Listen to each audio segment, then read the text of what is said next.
Indian രാഷ്ട്രീയം അത്യന്തം നാടകീയമായ ഒരു നിർണായക ഘട്ടത്തിലൂടെയാണ് കടന്നുപോകുന്നത്. ഒരു വശത്ത് കേരളവും തമിഴ്നാടും ബംഗാളും ഉൾപ്പെടെയുള്ള സംസ്ഥാനങ്ങൾ തെരഞ്ഞെടുപ്പ് ചൂടിൽ തിളച്ചുമറിയുമ്പോൾ മറുവശത്ത് ഡൽഹിയിൽ അണിയറയിൽ ഒരുങ്ങുന്നത് വമ്പൻ നീക്കങ്ങളാണ്. പ്രത്യേക പാർലമെന്റ് സമ്മേളനം വിളിച്ചുകൂട്ടി പ്രധാനമന്ത്രി നരേന്ദ്രമോദിയുടെ അടിയന്തര നീക്കം വന്നതോടെ ദേശീയ രാഷ്ട്രീയം അക്ഷരാർത്ഥത്തിൽ സ്തംഭിച്ചിരിക്കുകയാണ്.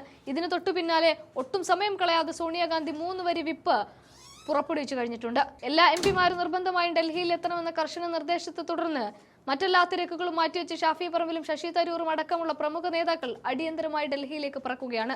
ഏപ്രിൽ 16, 17, 18 തീയതികളായി നടക്കുന്ന ഈ പ്രത്യേക സമ്മേളനത്തിലൂടെ സുപ്രധാന ബില്ലുകൾ പാസാക്കിയെടുക്കുവാൻ കേന്ദ്രം ഒരുങ്ങുമ്പോൾ ലക്ഷ്യം വ്യക്തമാണ്. തെരഞ്ഞെടുപ്പ് തിരക്കിനിടയിൽ പ്രതിപക്ഷത്തെ ശരിക്കും പ്രതിരോധത്തിലാക്കുക.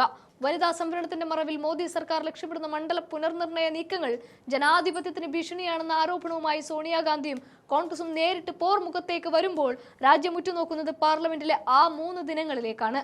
വനിതാ ശാക്തീകരണം എന്ന മനോഹരമായ ലേബലിൽ കേന്ദ്ര സർക്കാർ അവതരിപ്പിക്കുന്ന പുതിയ ബില്ലുകൾ യാഥാർത്ഥ്യത്തിൽ രാജ്യത്തിന്റെ ജനാധിപത്യ സംവിധാനത്തിന്മേലുള്ള കടന്നുകയറ്റമാണോ എന്ന ചോദ്യമാണ് ഇപ്പോൾ ഉയരുന്നതും. പാർലമെന്റിന്റെ പ്രത്യേക സമ്മേളനം വിളിച്ചു ചേർത്ത് തിടുക്കപ്പെട്ട നിയമങ്ങൾ പാസാക്കാൻ നരേന്ദ്രമോദി സർക്കാർ കാണിക്കുന്ന ഈ അസാധാരണമായ ആവേശം രാഷ്ട്രീയ ലാഭം മാത്രം ലക്ഷ്യമിട്ടുള്ളതാണ് എന്ന് പ്രതിപക്ഷം അങ്ങനെ ഉറപ്പിച്ചു പറയുകയാണ്. മണ്ഡല പുനർനിർണയമാണ് ഇതിലൂടെ സർക്കാർ ലക്ഷ്യം വെക്കുന്ന യഥാർത്ഥ വിവാദ വിഷയമെന്നും വനിതാ സംവരണം കേവലം ഒരു പുകമറ മാത്രമാണ് എന്നും സോണിയാഗാന്ധി തന്നെ നേരിട്ട് തുറന്നടിച്ചിരുന്നു. പ്രധാനമന്ത്രിയുടെ ഈ നീക്കം രാജ്യത്തെ ജനങ്ങളെ വിഭജിക്കാനും പ്രത്യേകിച്ച് തെക്കൻ സംസ്ഥാനങ്ങളുടെ രാഷ്ട്രീയ പ്രാധാന്യം കുറക്കാനും ലക്ഷ്യമിട്ടുള്ള അപകടകരമായ ഒന്നാണെന്നും കോൺഗ്രസ് ആരോപിക്കുന്നുണ്ട്. വനിതാ സംവരണ ബില്ലിനെ മുൻപും പ്രതിപക്ഷം പിന്തുണച്ചതാണ്. എന്നാൽ അത് നടപ്പിലാക്കുന്ന രീതിയിലാണ് ഇപ്പോൾ ദുരൂഹതകൾ നീഴലിക്കുന്നത്. 2024 നടപ്പിലാക്കാമായിരുന്ന ഒരു കാര്യം 2029 നീട്ടിവെച്ചതിന് പിന്നിൽ വ്യക്തമായ രാഷ്ട്രീയ അജണ്ടയുണ്ട്. 2021 നടക്കേണ്ടിയിരുന്ന സെൻസസ് മനഃപൂർവ്വം വൈകിപ്പിച്ച പ്രധാനമന്ത്രിയുടെ നടപടി കോടിക്കണക്കിന് ആളുകൾക്ക് അർഹമായ ആനുകൂല്യങ്ങൾ നഷ്ടപ്പെടുത്തിയിരിക്കുകയാണ്. ജാതി സെൻസസ് എന്ന ജനകീയ ആവശ്യം അട്ടിമറിക്കാനാണ് സർക്കാർ ഇത്തരം തന്ത്രങ്ങൾ അത്രയും മെനയുന്നത്. സെൻസസ് വൈകിപ്പിക്കുന്നതിലൂടെ കൃത്യമായ ജനസംഖ്യാ കണക്കുകൾ പുറത്തുവിടാതെ മണ്ഡല പുനർനിർണയം തങ്ങളുടെ രാഷ്ട്രീയ താല്പര്യത്തിനനുസരിച്ച് മാറ്റിയെടുക്കാനാണ് BJP ശ്രമിക്കുന്നതും. മണ്ഡല പുനർനിർണയത്തിലൂടെ ലോകസഭയിലെ അംഗബലം 50% വർദ്ധിപ്പിക്കാനുള്ള നീക്കം ഭരണഘടനയുടെ അടിസ്ഥാന തത്വങ്ങളെ പോലും ചോദ്യം ചെയ്യുന്നതുമാണ്.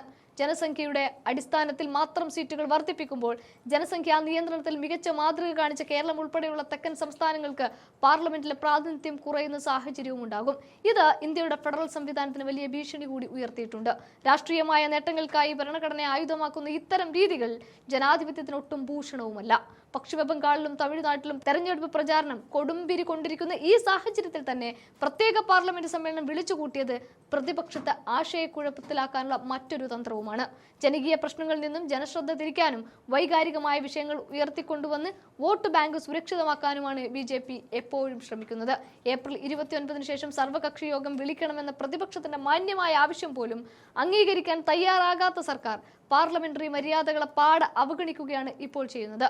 പ്രധാനമന്ത്രി എല്ലാ കാലത്തും കാര്യങ്ങൾ വിശദീകരിക്കുന്നതിൽ വലിയ പിശുക്ക് കാണിക്കുന്നുവെന്ന സോണിയാഗാന്ധിയുടെ വിമർശനം ദേശീയ തലത്തിലും വലിയ ചർച്ചയായിട്ടുണ്ട്. സ്ത്രീ ശാക്തീകരണത്തിന് മുൻകൈ എടുക്കുന്നു എന്ന് അവകാശപ്പെടുമ്പോഴും പിന്നോക്ക വിഭാഗത്തിലെ സ്ത്രീകൾക്കും ന്യൂനപക്ഷങ്ങൾക്കും ഈ സംവരണത്തിന്റെ ആനുകൂല്യം ലഭിക്കുന്നുണ്ടെന്ന് ഉറപ്പാക്കാൻ സർക്കാർ തയ്യാറല്ല.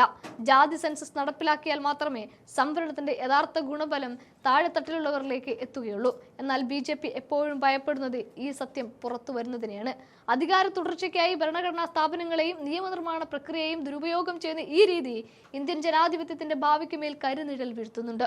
മണ്ഡല പുനർനിർണയം എന്ന പേരിൽ നടക്കുന്ന ഈ രാഷ്ട്രീയ നാടകം രാജ്യത്തെ ജനങ്ങൾ തിരിച്ചറിയുക തന്നെ ചെയ്യും. ഏപ്രിൽ 16 പാർലമെന്റിന്റെ വാതിലുകൾ തുറക്കുമ്പോൾ അവിടെ നടക്കാൻ പോകുന്നത് കേവലം ബില്ലുകളുടെ ചർച്ചയല്ല, മറിച്ച് ഇന്ത്യയുടെ ജനാധിപത്യ മൂല്യങ്ങൾ സംരക്ഷിക്കപ്പെടുമോ ഇല്ലയോ എന്നതിനുള്ള പോരാട്ടം കൂടിയായിരിക്കും.